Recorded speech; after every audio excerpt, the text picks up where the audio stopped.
నేడు ఆంధ్రప్రదేశ్ ప్రభుత్వం విజన్ 2047 డాక్యుమెంటుని విజయవాడ ఇందిరాగాంధీ స్టేడియంలో భారీ సభను ఏర్పాటు చేసి విడుదల చేశారు.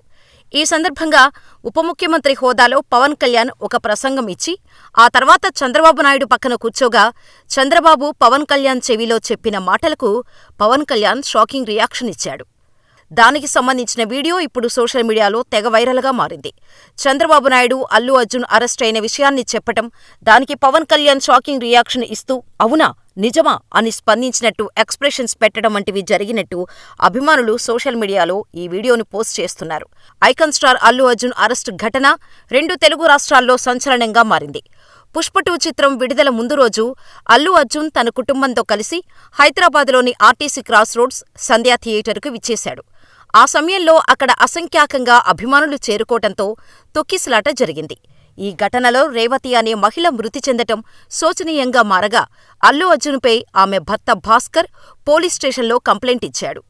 దీంతో అల్లు అర్జున్ మరియు థియేటర్ యాజమాన్యంపై ఎఫ్ఐఆర్ నమోదు చేసిన పోలీసులు 2 రోజుల క్రితం థియేటర్ ఓనర్స్ని అరెస్ట్ చేయగా, నేడు అల్లు అర్జున్ని అరెస్ట్ చేసి నాంపల్లి హైకోర్టులో హాజరుపరిచారు.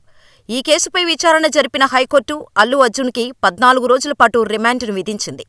దీంతో అల్లు అర్జున్ని పోలీసులు చంచల్గూడ జైలుకు తరలించారు.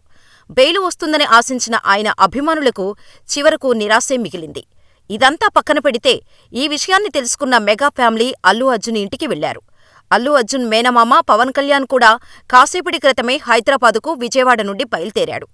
మరోపక్క పవన్ కళ్యాణ్ అభిమానులు అల్లు అర్జున్ అరెస్టుపై తీవ్రమైన నిరసన వ్యక్తం చేశారు. ఇందులో కేవలం అల్లు అర్జున్ పొరపాటు మాత్రమే కాదు, పోలీసుల పొరపాటు కూడా ఉంది. కానీ ఒక్కడినే బలి చేయటం కరెక్ట్ కాదు. ఈ వ్యవహారం చూస్తుంటే అల్లు అర్జున్పై సీఎం రేవంత్ రెడ్డి కావాలని కక్ష తీర్చుకున్నట్టు ఉందని అంటున్నారు. దీనిపై పవన్ కళ్యాణ్ కూడా ప్రభుత్వ వైఖరిని తప్పుబడుతూ తీవ్రస్థాయిలో స్పందించే అవకాశం ఉందని కూడా ఆయన అభిమానులు అంటున్నారు.